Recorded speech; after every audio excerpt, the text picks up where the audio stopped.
সংবিধান সংস্কারের কথা ভাবা হচ্ছে, তবে কোন প্রক্রিয়ায় হবে তা গণ অভ্যুত্থানে অংশ নেয়া ছাত্র জনতার সাথে আলোচনার পর ঠিক হবে বলে জানিয়েছেন স্থানীয় সরকার উপদেষ্টা এএফ হাসান আরিফ।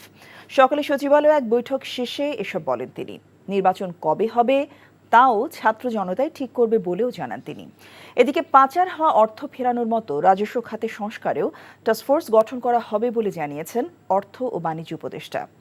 রিপোর্ট করছেন রকুনুদ্দিন। রোববার সকালে সচিবালয়ে অনুষ্ঠিত হয় ডেঙ্গু সহ মশাবাহিত অন্যান্য রোগ বিষয়ক জাতীয় কমিটির সভা। স্বাস্থ্য অধিদপ্তরের হিসেবে এবছর এখন পর্যন্ত প্রায় 15,000 মানুষ ডেঙ্গুতে আক্রান্ত হয়েছেন এবং 92 জনের মৃত্যু হয়েছে বলে জানানো হয় সভায়।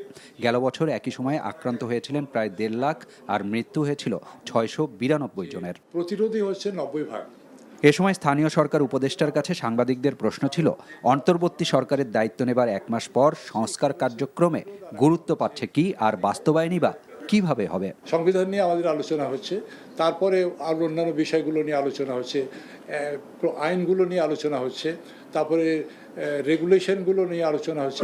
প্রক্রিয়া বলা সম্ভব না, সেটা আমাদের ফেরত যেতে হবে, যে ছাত্র জনতার কাছেই যেতে হবে, তাদের কাছ থেকেই দাবিটা আসতে হবে যে তারা কোন পদ্ধতিতে চায়। তারা কি এই সংবিধানকে অ্যাব্রোগেট করে দিতে চায়, নতুন সংবিধান চায়, নাকি পুরনো সংবিধানকে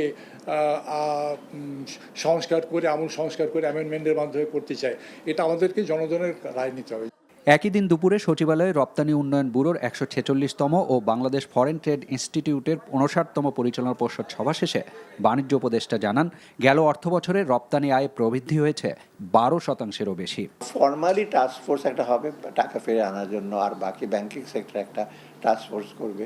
ওই দুইটা, আর এনবিআর এর সংস্কারের ব্যাপারে তো আমরা একটা ইমিডিয়েটলি আমরা একটা টাস্কফোর্স করব।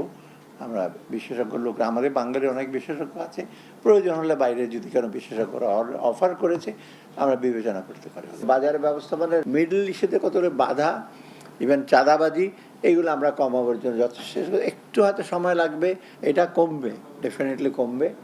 যুক্তরাষ্ট্রের বাজারে জিএসপি সুবিধা ফিরে পেতে শর্ত পূরণ কঠিন হবে না বলেও জানান বাণিজ্য উপদেষ্টা। Rokunuddin, NTV news, Dhaka.